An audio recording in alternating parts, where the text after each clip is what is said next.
everyone. So I think we're going to get going. I didn't do a very good job with this last time around, so I want us to have lots of time for questions at the end. It gives me so much pleasure and honor and just like really uplifting. I am uplifted by this report. Yeah, but to be able to welcome all of you and our amazing panelists together in this time and space. So I'm going to share some brief bios with you, and then we'll get into the presentation. So joining us today, we have Catherine Bell, who's Professor Emeritus of Law at the University of Alberta, and the 2022-2023 Ariel F. Salos Chair in Human Rights at the College of Law, University of Saskatchewan, specializing in Indigenous rights, property law, cultural heritage law, and Indigenous research ethics. She literally wrote the book on the topic. I have both of them on my shelf at home. We also have Julie Harris, who is joining us today. Julie has an MA in Museum Studies and has worked in the cultural heritage sector for 35 years as both an architectural historian, public historian, and on Indigenous matters since 2007. Her relationship to community started early as a child, spending time with her father, visiting some local reserves. But how she really started was with the Kikitani, thank you, Truth Commission, inquiring into relationships between the Inuit and the federal government between 1950 and 1975. And she has done work, various work since then for multiple First Nations, and including obviously helping to found the Indigenous Heritage Circle with Carolyn, Madeline, and Yvonne, and also work with the First Peoples Cultural Council. And finally, we also have another Catherine. We're a panel of Catherines. Catherine Cole is a historian by training, working in museums, who wanted to learn how to weave and spin. So she went to a pioneer village outside of Peterborough, where she thought she would do that.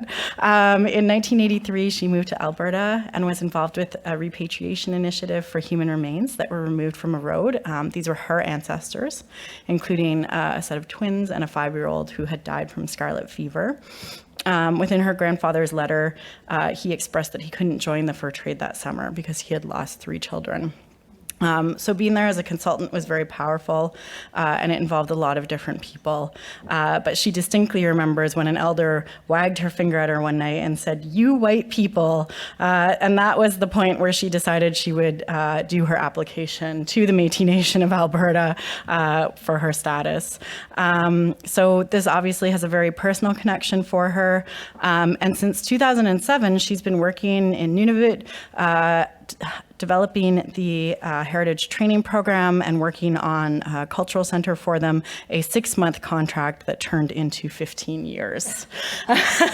So it gives me, as I said, so much pleasure to welcome these panelists to share their work on this very, very important report, Indigenous Heritage and the United Nations Declaration on the Rights of Indigenous Peoples. Thank you.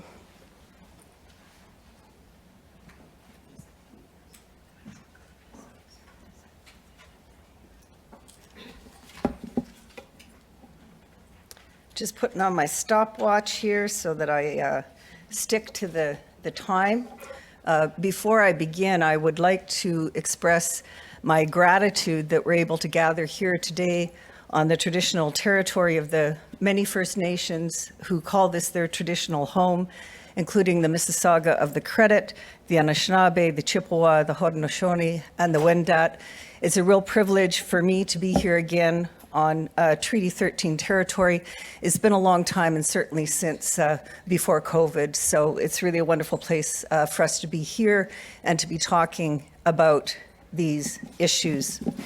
I've been asked to give a little bit of context to the report, including on the United Nations Declaration on the Rights of Indigenous Peoples. In 221-222, when this report was envisioned, there was quite a bit of governmental and non-governmental research going on in relation to the United Nations Declaration, including in the heritage sector. And one of the fundamental principles of the United Nations Declaration is the right to self-determination. So at the Indigenous Heritage Circle, we thought that it was very important and fundamental to draw on the expertise of Indigenous peoples working in the heritage sector, Indigenous experts on the Constitution, on the United Nations Declaration and Indigenous law, as well as people working at the grassroots level. A lot of the work that I mentioned has been done in collaboration, but some of it not. So from our perspective, it was very important to get these voices out. In terms of the United Nations Declaration, there are 3 points that I would like to make. The first point is that it is an international declaration that is concerned with the human rights of Indigenous peoples. It can and indeed has become woven into Canadian law and policy in several ways. The second point I want to make about the Declaration is that the preamble and the articles are all to be read together. And indeed, the Declaration speaks to heritage in the widest sense as it's understood by Indigenous peoples, but there are specific articles that refer to what we in a Western context have referred to as cultural heritage. But regardless of the article you are looking at or the lens you are looking through, there are 4 fundamental principles that inform that declaration, which I'm going to talk about a little bit today. And the third point that I would like to make is that the United Nations Declaration has both substantive and procedural aspects to it. It establishes minimum standards and anticipates a process based on rights recognition, collaboration, and dialogue aimed at consent. So although there is some debate about the application of the Declaration in Canadian law, if we look at it through a human rights lens, there is no doubt that other nation states expect compliance. And indeed, the United Nations Declaration is linked specifically in Article 1, as well as many of the preambles and provisions, to already recognized human rights law and the UN Charter on the United Nations. This particular declaration was created in collaboration with Indigenous peoples. It is the only UN instrument that was created in collaboration with Indigenous peoples, and it's in response to persistent denial of Indigenous human rights, including dispossession, colonization, and assimilative practices that were justified in part by racist legal theory. The TRC recommends that the declaration be used as a framework for reconciliation and indeed as a response to the past and ongoing human rights violations towards Indigenous peoples. Our CAHP, the TRC, and the Inquiry into Murdered and Missing Indigenous Women and Girls, and the Kikitani Commission all speak to the importance of Indigenous heritage and reconciliation within the heritage sector. As elaborated by the Truth and Reconciliation Commission, a state engages in cultural genocide when it sets out to destroy political and social institutions of a targeted group, the land is seized, and populations are forcefully transferred. Families are disrupted to prevent transmission of cultural values, spiritual leaders are persecuted, spiritual practices are forbidden, and objects of spiritual value are confiscated and destroyed. Canadian law has played a very large role in this, and Canadian property law continues to play a large role in this. And the TRC specifically calls on us to look at those laws, as well as the heritage sector, to review its laws, policies, and practices as a consequence. So there is no doubt that the Declaration now is forming part of Canadian law. I'm only going to speak to one example here that's on the slides. My slides were a bit out of order, I apologize, but we're on this one now. And that is that both Canada and British Columbia have enacted legislation to implement the Declaration. One of the purposes of that legislation is to clarify and to end doubt that the Declaration applies to the interpretation of Canadian federal laws and BC provincial law. It also calls on these governments to take effective measures in consultation and cooperation with Indigenous peoples, including review of their laws, policies, and practices. Now, I mentioned that UNDRIP is informed by 4 key principles. These principles are equality and non-discrimination, self-determination, recognition and respect for Indigenous laws, customs, and traditions, and free, prior, and informed consent. I'm going to skip ahead to the concept of self-determination because it is a fundamental and central theme, and you will have the advantage of accessing all of the slides through the materials provided by the conference. The concept of self-determination is defined within the Declaration itself, speaks to the right to freely determine political status and pursue economic, social, and cultural development. It arises in a number of specific sections. A particularly important section is that Indigenous peoples have the right to participate in decision-making in matters that would affect their rights through representatives of their choice and also through procedures of their choice, as well as to develop their own institutions to engage within these processes. Another very important part to recognize, I am on Treaty 6 territory in Saskatchewan. We are on Treaty 13 territory here in the city of Toronto. The principle of self-determination also calls on us as treaty peoples, we are all parties to those treaties, to respect those treaties and to enforce and to observe those treaties. And not just from a Eurocentric perspective that focuses on the actual terms of the treaty, but also Indigenous understandings. And with the many treaty peoples that I have worked with, they would never say that they delegated their rights to control or self-determination over heritage in their negotiations with other nation states. Another very important part of the right to self-determination is respect for Indigenous law and legal institutions. UNDRIP calls on us in many articles to respect the customs, traditions, land tenure systems, and laws of Indigenous peoples. And together, what it's calling us to do is enter into an era of legal pluralism. And that applies to Indigenous and non-Indigenous governments to be working with international law, Canadian law, and Indigenous laws in moving forward to find solutions, working together along this path towards consent and the ongoing and ever ongoing process of reconciliation. I'm going to finish up saying a little bit about the principle of free, prior, and informed consent. The most general articulation of this principle in the United Nations Declaration is Article 19.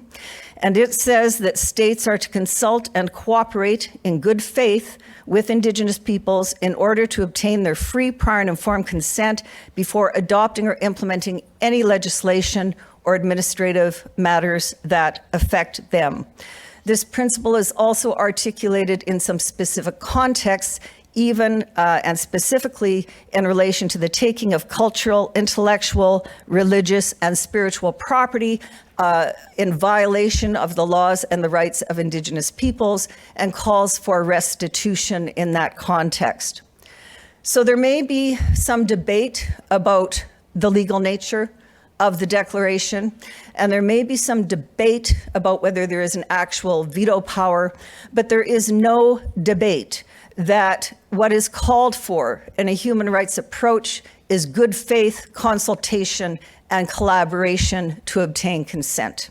And I'm going to end with a quote from one of my colleagues who is a very well-known Indigenous law scholar, constitutional scholar, and someone who has done a lot of work in the area of Indigenous law.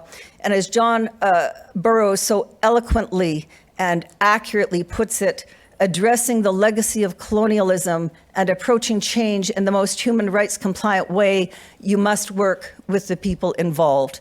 This is essential to the mandate of the IHC. We further and support Indigenous rights to heritage and control over their heritage, and this report is a very small part of that. And I will turn it over to Julie to pick up on my remarks.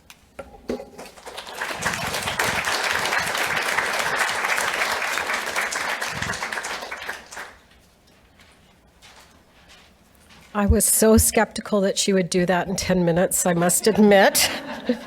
You're amazing, Kathy. Practice, I guess, but smart too. So I'm just up here for a couple of minutes. I was one of the people who wrote the report with Catherine Cole. And then we had advisors who helped us with it, including people on the board of the Indigenous Heritage Circle. So I just want to say that the Indigenous Heritage Circle set out a research strategy for us. They told us what they wanted us to do. They made it clear. They asked for our opinion, for Catherine and I, to give them some feedback on how to do the work. And then we followed their advice. And that's been really important. So what they asked us to do was to ask people to reflect on the Declaration on the rights of Indigenous people, and to keep their words, their knowledge, and their perspectives front and center in our report. And so we did that. So we spoke to about 20 people.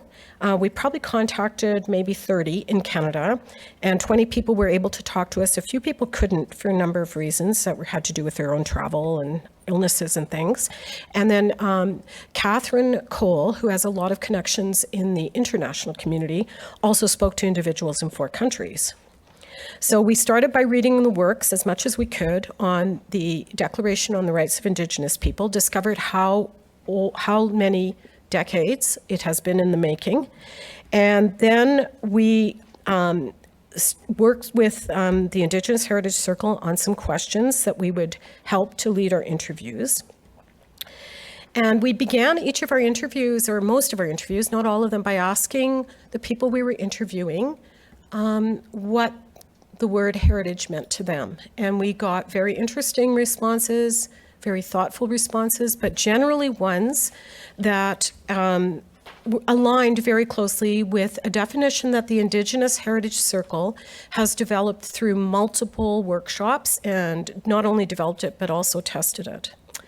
So an important part of our work was consent. We explained in writing to individuals what we were doing, why we were doing it, how we expected to use their input. We made it clear that we might or might not agree with something that they said.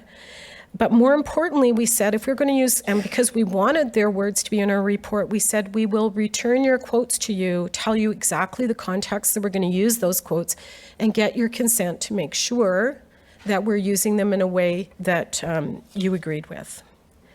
So I want to thank everybody. I just want to take my few minutes to thank everyone who took time from their busy schedules, and I mean these people are busy, they wear multiple hats, to share their thoughts. So I'm just looking around the room. So some of these people, hopefully I'm not missing anyone. I see Heather, and I see Heather George and Keisha Supermont and Lisa Prosper. Thank you very much, Lisa, and Karen Aird. And there may be others. And then I also know that the thoughts of Catherine Cole and Kathy Bell are definitely embedded in the report. But I didn't ask for your permission because we didn't use any of your quotes. But they're in there. So that's just to give you an idea of the methodology for this report. And now I will turn it over to Catherine Cole.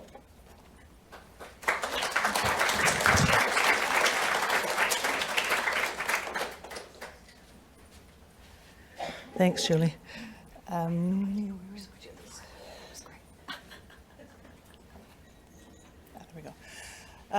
good afternoon, everyone, and thank you for the opportunity to speak to you about this research this afternoon. It was really a great honor to participate in this process. I certainly learned so much, and I have to say I've made a few good friends through the process as well, and taken on an extra commitment that I hadn't intended. So as things go around and around, there you are.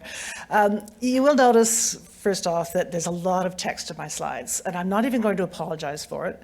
There's a reason for it. So there's a lot of text in my slides because I am going to be going through some of the quotes. I will read them so you can hear them as I heard them, or as Julie and I heard them. But I think it's important that you also see people's words. So, and then I'm also going through the recommendations, which again, it's important that you actually get the words. So a lot of text. If you don't want to look at it, you can just shut your eyes. So Julie mentioned the definition of the Indigenous Heritage Circle. Their definition is the top one there that, as she said, has been developed through an extensive process.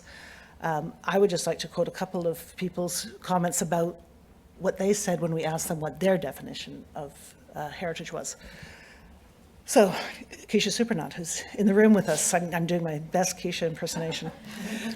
One of the things that resonates with me about the way IHC frames Indigenous heritage is that you cannot separate out land from relations, from historical objects, from knowledge systems, from ways of understanding the world, from our stories. All these things are interconnected in a way that non-Indigenous definitions of heritage don't make space for. The importance of land, place, language, and identity, something that is equally, quote, about the future as it is about the past. We have to think about how we're going to reconstitute these rightful relationships with the land. We can't have a conversation about heritage unless we're having a conversation about the land. That came up again and again with the people that we interviewed. Land is so important. Quote, people don't always connect UNDRIP with heritage. I think there's a real opportunity within the heritage sector to set the tone for this, to say that we're going to do this, but it's going to be based first on restitution and redress, on making things right, on creating that basis from which better relationships with communities, better stories, authentic stories can be shared. The lowest hanging fruit, and the thing that everything else is really predicated on, is 11.2 and 12.2. Provide redress through effective mechanisms, like restitution, with respect to intellectual, religious, and spiritual properties. And then 12.2, which talks about repatriation and access to ceremonial objects. We often, as a country, want to skip to reconciliation part of things without wanting to do the work that it's predicated on. It's got to be those two, getting objects back to be able to work with communities and to facilitate the sharing of these stories rather than to tell them for them. These are the pieces that I think, in terms of the order of priority, need to happen first. And I would just like to really underscore what Kathy said about 11 and 12 being the ones where heritage is mentioned explicitly, but that it's also there are many other clauses as well. And so, yes, pay attention to 11 and 12, but don't ignore the rest. More than preservation is needed to begin to undo so much damage from centuries of colonialism. Quote, our language has been transliterated and translated. Some terms have lost some of their meaning, but we have linguists now that are trying to break those apart. We have to return to the stories, to the legends, to the language, to start to bring back our story, end quote. Heritage should be an integral fabric of everyday life, but non-Indigenous culture is so pervasive, language, architecture, artworks, etc., that little room is left for Indigenous culture. Indigenous heritage faces many headwinds. If we imagine heritage as worldviews and systems of knowledge and language and place and land and relationships, so much of that was deliberately broken apart by the state, and sometimes under the guise of heritage. Until we can bring back those pieces back together, we can't talk about reconciliation. So that underscores the previous point about people wanting to jump to reconciliation without doing the initial work. So that's what we heard people say and think about heritage. Then we moved on into pulling this together into a series of observations and recommendations, which we organized into 3 groups: jurisdictions, capacity building, and awareness. And so basically, with the comments that people made, we sort of filtered them into these categories. And within those categories, we've divided them into immediate and long-term. It's really important to know that immediate doesn't mean most important. Immediate means these are the things that we can do now, but some of the long-term things we still have to start now, but we just know it's not going to happen in 1 year, 2 years, 5 years. It might take 20 years or generations. Doesn't mean we don't start, right? So the immediate things are things that can probably happen faster, but it doesn't mean they're necessarily the most important. There are incredible conflicts and incoherence between the federal and provincial and territorial governments. And for those of you who've worked in this field for a long time, you're very well aware of that. But these impact how Indigenous heritage is identified, honored, and protected. Investments in Indigenous heritage often remain stuck within tight boxes created for conventional ideas about heritage that are incongruous with the meaning of the term as understood by Indigenous peoples. Interviewees emphasize the importance of giving communities opportunities to take more control of Indigenous heritage, to allow living heritage to thrive in the future, not just as a means of preserving something that existed in the past. So the idea of heritage being something that is not just old and forgotten, but actually very much alive and futuristic is really important. I live in Alberta, and so I really appreciated this example, which is quite a long one, but it just illustrates it so beautifully. The woodland caribou is a significantly threatened species. Under the Species at Risk Act, the federal government says, okay, we need to protect caribou. But then Canada says, well, we don't have jurisdiction over their habitat. That's Alberta. And Alberta says, well, Canada, we need your funding to protect caribou, but we're going to protect caribou this way, which is not really to the standards of the federal government. It becomes a jurisdictional fight over everything. And the First Nations, we get stuck in the middle. We support the federal government trying to protect caribou, so we sign a Section 11 agreement, but Alberta's not serious about protecting caribou because they're supporting more and more development. So we go back and forth trying to solve the jurisdiction issues. We want to protect caribou because that's part of our heritage, our relationship with woodland caribou. And I don't know if you would have thought about your relationship with woodland caribou being a part of heritage, right? So we are looking at a very broad definition of heritage here. Oh, that's weird. So one of the things that we paid particular attention to was listening to models and examples of things that are working in other aspects of the government work. So the Federal Indigenous Language Act, which is relatively new, may provide a useful model for a framework to support, promote, and protect Indigenous heritage across jurisdictions. Section 8 says, the minister may cooperate with provincial or territorial governments, Indigenous governments, or other Indigenous governing bodies, Indigenous organizations, or other entities to efficiently and effectively support Indigenous languages in Canada. So maybe they could do that for heritage. This approach could help achieve goals, as stated in the Act, that are consistent with the rights of Indigenous peoples recognized and affirmed by Section 35 of the Constitution Act, 1982, and the powers and jurisdictions of Indigenous governing bodies and of the provinces and territories. Silos. Various federal organizations are responsible for different aspects of heritage, right? So Parks Canada we think of as being one of the major organizations, but it's not a part of the Department of Canadian Heritage. We have all these little that we have to deal with. Silos limit support and appropriate stewardship of Indigenous heritage. For example, Indigenous heritage and Indigenous languages are completely braided together, so you can't pull them apart, but the silos are impenetrable. So we can think of heritage in an inclusive, holistic way, but the government doesn't, and so you have to fit into their little boxes. Investment and protection for Indigenous heritage must be equal in the fullest sense of the word to investment and protection for other types of heritage. That's a right. Indigenous institutions have less access to revenue streams relied upon by many museums, theatres, and other conventional heritage institutions, such as charitable giving and corporate sponsorships. Those dollars just don't go to Indigenous heritage. The federal government invests inadequately in Indigenous-led heritage initiatives and programs. Their guidelines are too restrictive in terms of eligibility, and there's an unrealistic expectation that projects can be done within a short time frame when they can involve translation into Indigenous languages, seasonal outdoor activities, and gatherings. It takes time.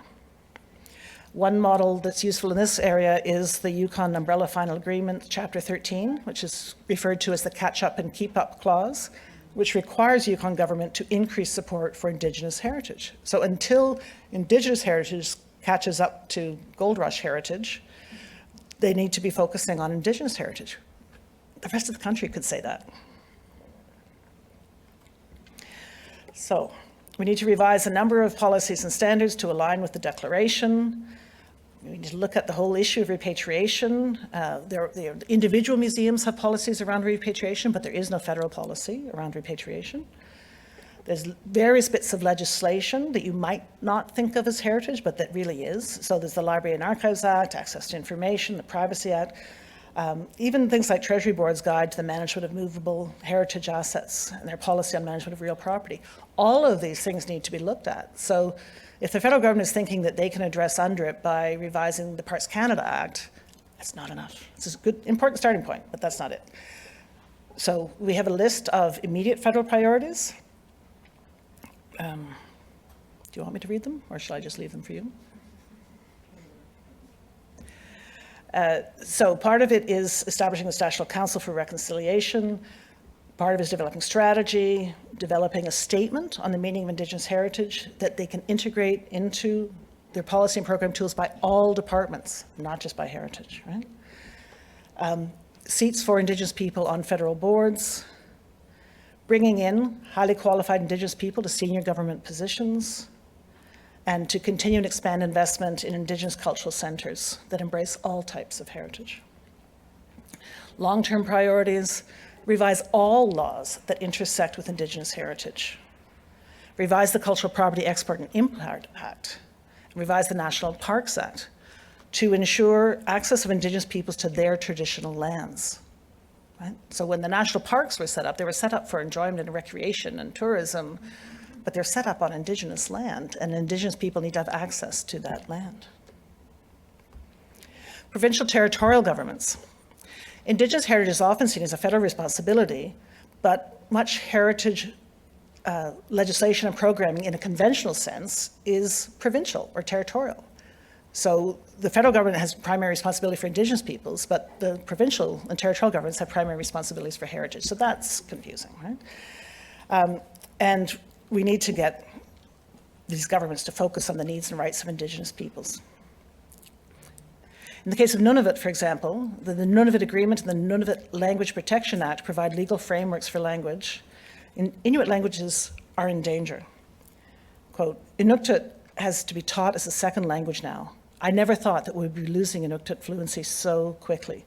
The issue of language protection is urgent.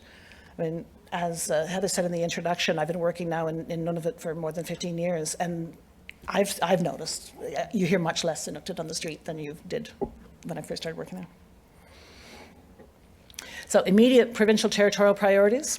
Federal, provincial, territorial culture and heritage ministers' meetings should include the declaration as a standing agenda item so that every time they get together they can say, so what have you done? All provinces and territories should enact legislation to implement the declaration, as has been done in BC and as is underway in NWT and Yukon. We need to establish new or expand the scope of existing organizations in all provinces and territories to be similar in mandate and impact to BC's First Peoples Cultural Council, which is the only government-funded organization of its type in Canada that is Indigenous-led and dedicated to supporting greater Indigenous control over Indigenous heritage. So, you know, we'll look to Yukon for some things, we'll look to BC for some things. Let's go out there and see what people are doing. Long-term provincial territorial priorities: to examine heritage and cultural legislation and policies to include Indigenous heritage as it is understood by Indigenous peoples. Right? To assess provincial territorial legislation and policy for compatibility with the declaration. We've got to go through all of these acts and take another look. Capacity building. We need to ensure that the necessary conditions are in place to respect Indigenous peoples' rights to preserve and practice their heritage. Conditions ranging from institutional capacity to community and individual capacity. I think this section was one of the ones that was most impactful for me, hearing people talk about the challenges they face as Indigenous people working in non-Indigenous environments. You're hired because of your Indigenous background and then not allowed to practice it. You know, we need to figure that out, because we can't expect Indigenous people to fit into a colonial model that is still very much in play in Canada. So mainstream organizations like the National Trust and the CMA, Canadian Museums Association, are making efforts to address Indigenous issues, but we need strong national Indigenous heritage organizations. So neither the Indigenous Heritage Circle or NICLA, the National Indigenous Knowledge and Language Alliance, have core funding or paid staff. So the non-Indigenous organizations have resources that we just simply don't have. Indigenous heritage practitioners need the funding and space to gather. so that we can have these conversations annually. And then if government agencies want to find out what's going on, that's where they go. IHC needs core funding. Several people said that. And it wasn't just IHC board members either. Governments need to make substantial and significant investment in both the infrastructure necessary to enable UNDRIP, the training necessary to enable UNDRIP, and the financial resources to put into motion the practice of heritage preservation and fundamentality that cycle our transmission of our heritage to future generations.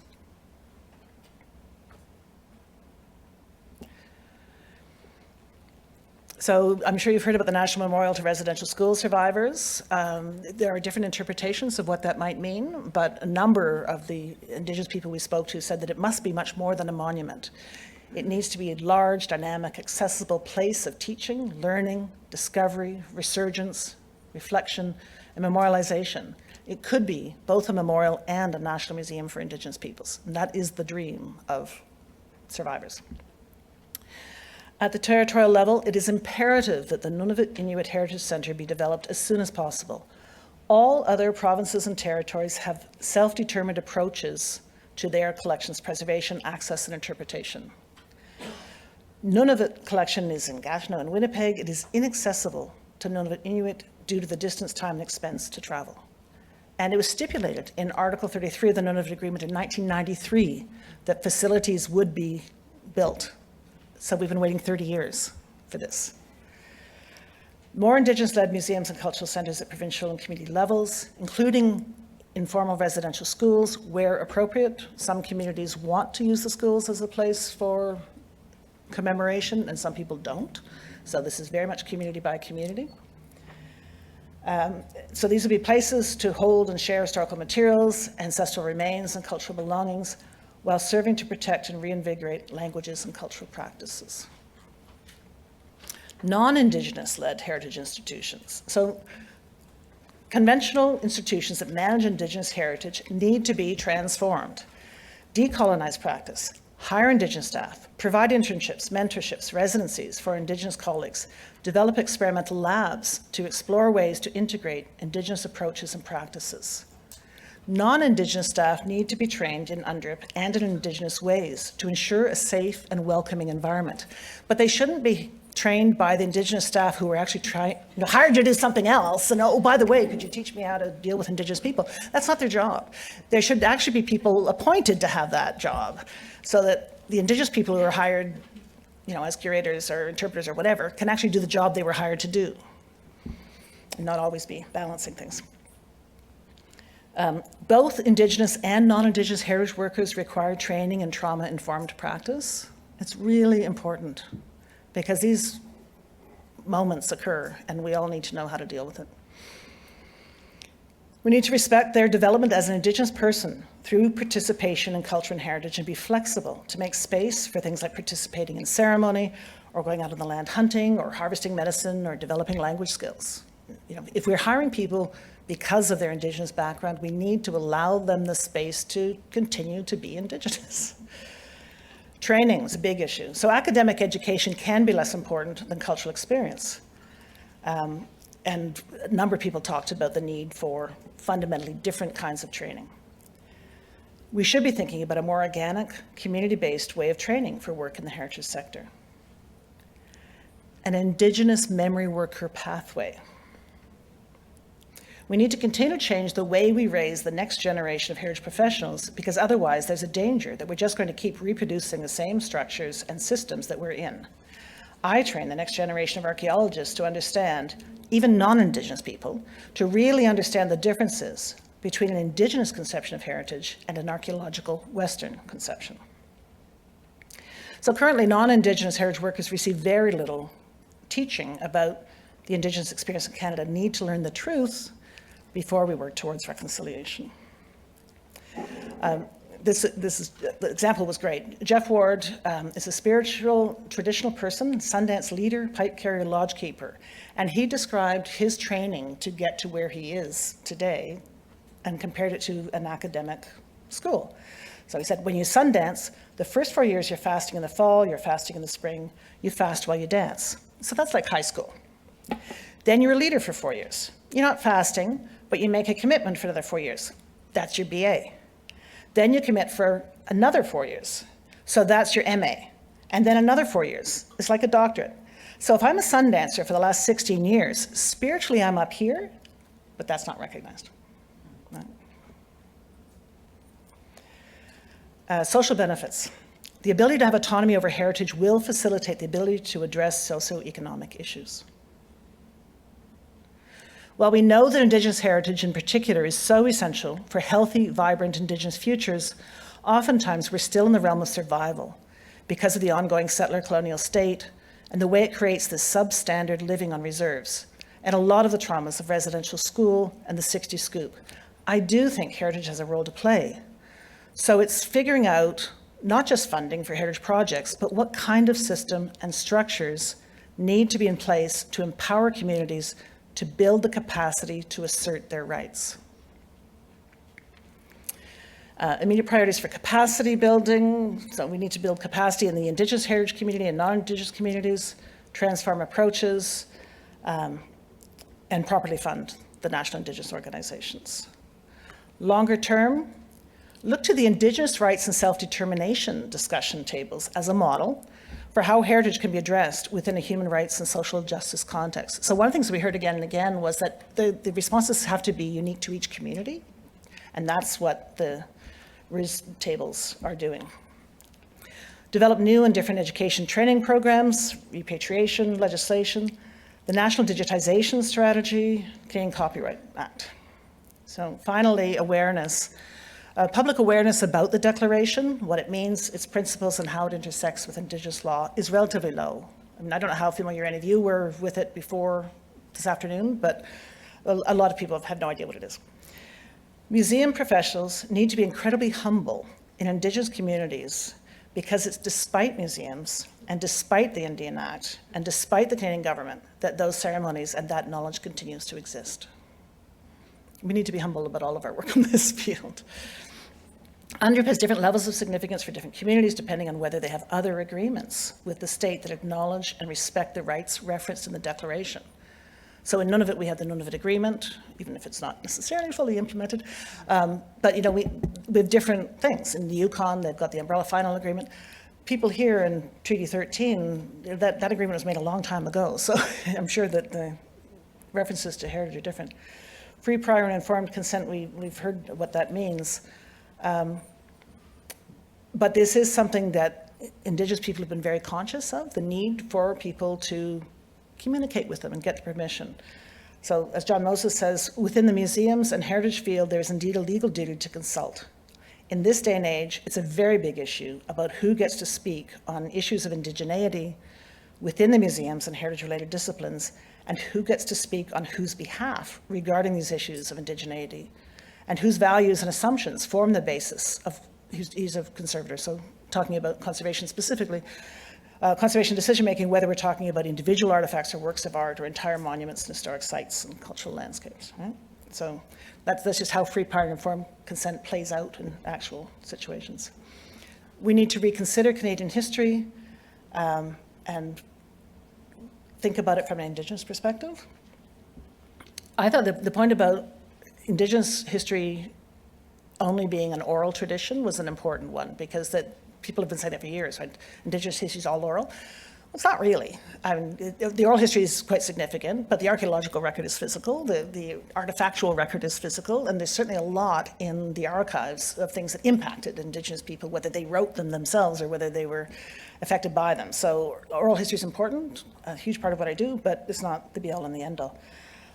There's an initiative underway that you should be aware of through NICLA called Respectful Terminology, which is looking at the language that is used to catalog and to categorize peoples, whether it's libraries, archives, museums, whatever. And so we're trying to get more respectful terminology to be used and catch up to place names and people names and all the rest of that. And various forms of commemoration. It's not that we should forget history, but what are we celebrating about history? And I just hate the word celebration when we talk about history. I think history is something we have to come to terms with. I don't think it's something we celebrate. But who are we upholding as the heroes of the past? When you're upholding as heroes of the past, people who committed genocide against Indigenous peoples, You're saying it's okay to have done that, right? This is huge. Immediate priorities for awareness are there, and you've got copies of the report, so you can look at those. And then the short-term one for awareness as well. So I think that's the last one. Oh, the conclusion. Okay, so governments can't ignore their obligation to protect Indigenous heritage, and there's a lot that we need to think about in implementing UNDRIP. Implementing UNDRIP will require vigilance. We should not, quote, let these words be chained to paper, right? We've got to make this live. And Julie and I just decided this morning that the title of the report should have been The Time It Takes, because this is so true, right? The time it takes needs to be respected. It is fundamental to Indigenous law. And this is not something that's going to happen overnight, right? UNDRIP is a starting point. We need to be able to have the space and the time and the resources to create our own policies and procedures. And then finally, the weight of addressing Indigenous heritage cannot fall solely on Indigenous people. Indigenous heritage is not heritage as it is defined by state institutions, both larger and more complex, more personal, more collective than conventional meanings of the word. UNDRIP is clear about this. So it's, yes, this is a primary concern of Indigenous people, but it needs to be a primary concern of non-Indigenous people to make sure that it is actually implemented fully, openly, honestly. Thank you.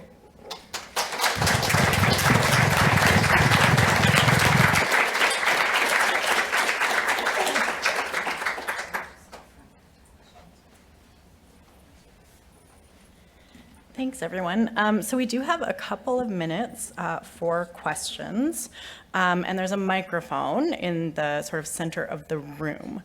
So if you have a question and you'd like to make your way there, you're welcome to.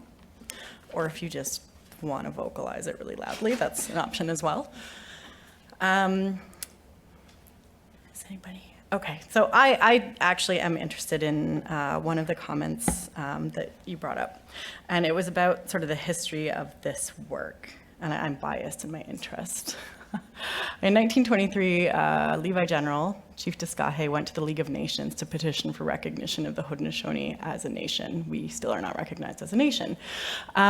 So one of the things I'm sort of interested in hearing about from your perspectives and your experience in working in this work, how much change do you think has actually occurred? And where do you think the change is occurring most rapidly? Who can we look to? Where can we look to see this work being implemented?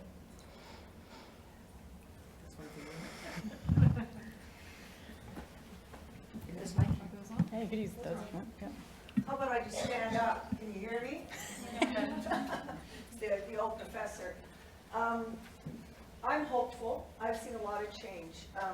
Back in 1989, I had the privilege of making some representations and working with the Canadian Museum Association and the AFN-CMA task force.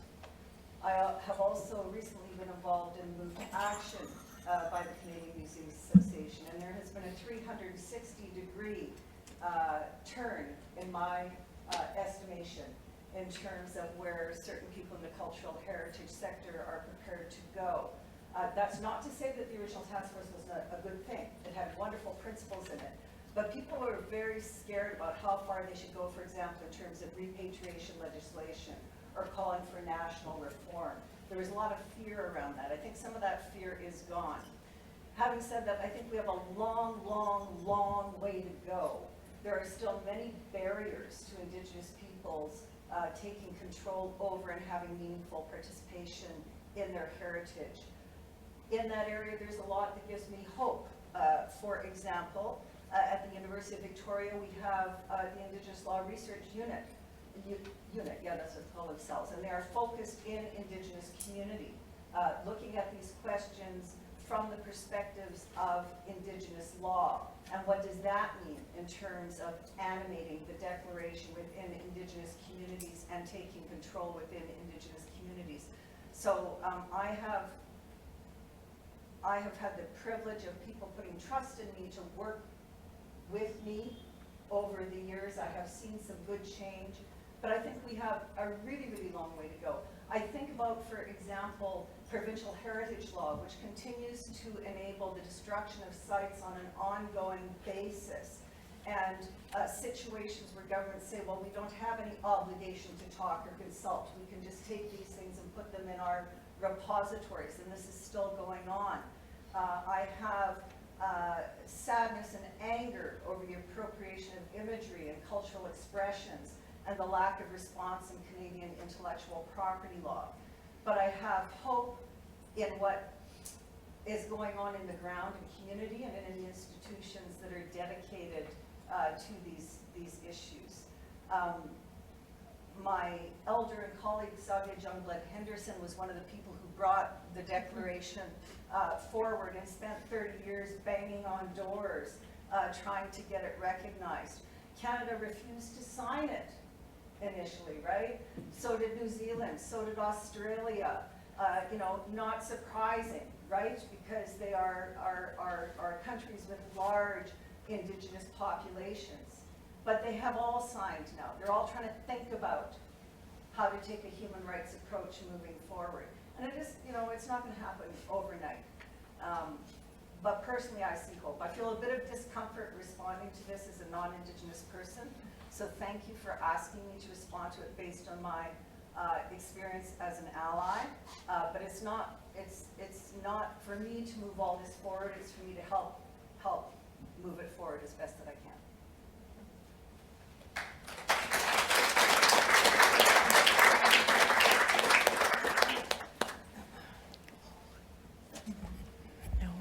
I have another question then. And I think actually this is something that we were chatting about this morning over coffee. And I think it's really important for people to understand this. Do you mind sharing, I mean, I shared a little bit about how you came to this work, but about your experiences in becoming someone who's an ally or in being a leader as an Indigenous person in this work. Because I think there's a lot of people that would like to claim allyship. Actually, no, I don't think I know this. Or that will routinely tell me that they've been given a name. I'm like, great, that means you have a lot of responsibility. Have fun with that. But I think it's valuable for people to understand personally what kind of time and effort and what this takes. And professionally, personally and professionally, I guess.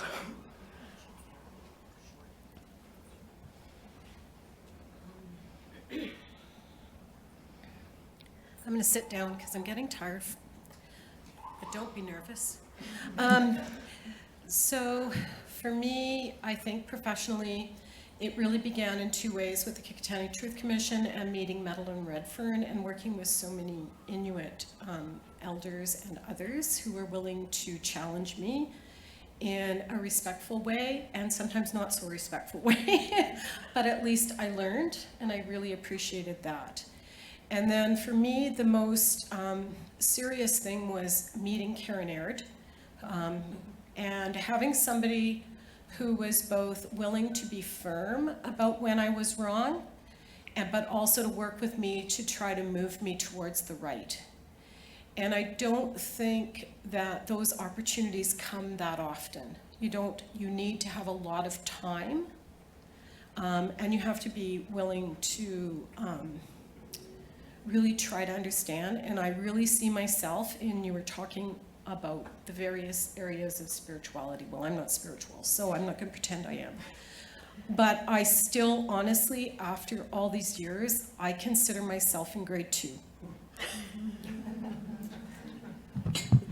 Is this on? Okay.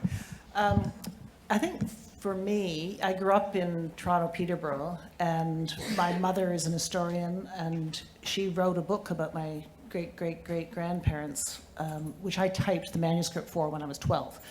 So that was my first paid job. So I actually learned a lot about their story at that time. And so I've always known that I was Métis, and always been proud of it. I was always, I grew up in an era where I was kind of ashamed of the Hudson Bay Company side of the family. There you are. And then when I've done a lot of cultural heritage work with other communities, And then when I moved out to Alberta in 1983 and got involved in this repatriation process for my great uncles, it made it so much more real and so much more immediate. And I actually had to go to City Council a couple of times and read the letters to get a road closed that was over their graves. And I can't read them without crying. You know, it doesn't matter that they died in 1845. It could have been last week from the emotion I get from them. And so I've done a lot of work with different cultural groups, and it was a real pleasure to get involved in my own. And I've learned a lot about the process since then. And I have a Métis elder who has, what do I say, helped me along the way, taught me a lot. And then the work I do, and none of it, I'm not Inuit, and that's not my cultural background.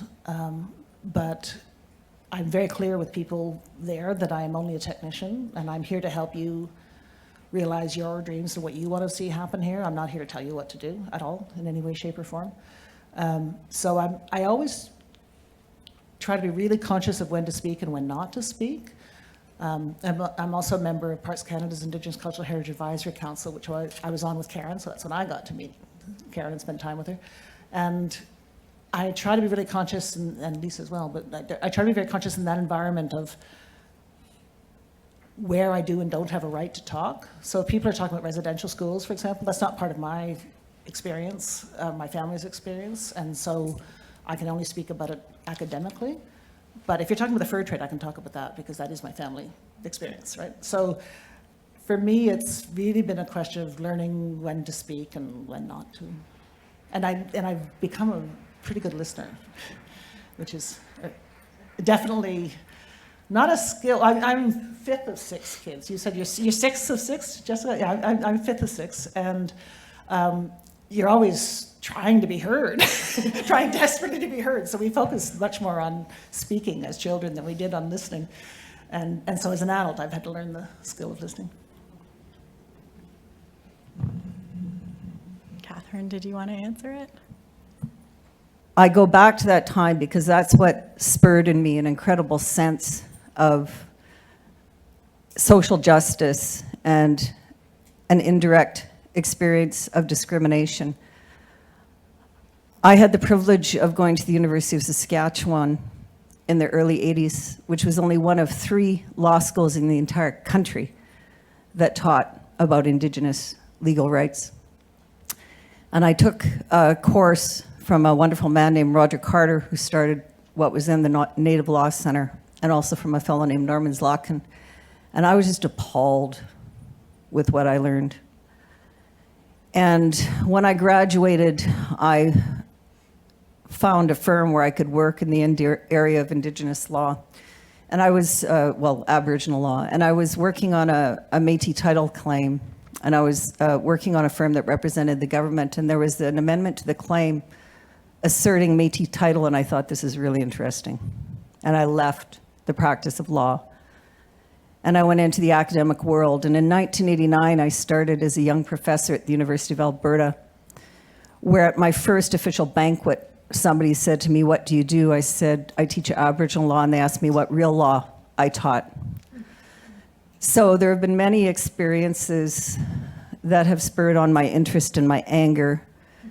In the area of heritage, a friend of mine who is a material cultural anthropologist asked me if I'd thought about issues around Aboriginal rights, cultural heritage, and I thought no, and I started thinking about it.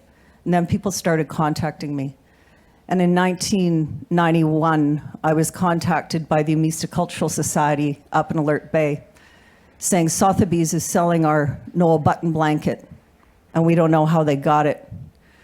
Then I was contacted by some people in Bella Coola saying our mask was sold contrary to our laws.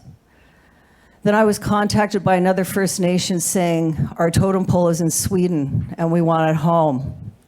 And it just happened over and over and over again. So I hopped in a little minivan and I made my way around British Columbia and southern Alberta and gathered together some folks that I thought shared the same passion I did. And back then, there were no guidelines for doing Indigenous research or research ethics. but we did what we thought was right, which was talk to people who had called on us. We worked together and collaborated in developing our proposals, and that's what resulted in the books that are on some people's shelves and the many other activities I've had the privilege to engage in. And I still do my work when people call me. I try not to initiate it because, as I said before, it's not for me to identify the issues. It's for me to try and help find the solutions. Yeah. Thank you. And thank you for the heart work. Yeah, the heart work. I think it's going to be really significant for everyone here and all the people that you talk to after this to know that this is not just intellectual work, and it never will be, and it can't be, because the intellectual part won't sustain you after 5 o'clock. Because this is not a 9 to 5. So certainly find your community, find your supporters. I'm so grateful to be working with all of the folks working with, I guess, work. I don't know, is it work? It's work. It's work, sometimes unpaid. It's work, but I'm really grateful to have this amazing group of predominantly women. We've got Tim to be mentors and guides and supporters and family in the work that we do. And I hope that all of you will make your way towards joining us in this work. So thank you very, very much. I look forward to seeing you throughout the rest of the conference, and thank you especially to our panelists.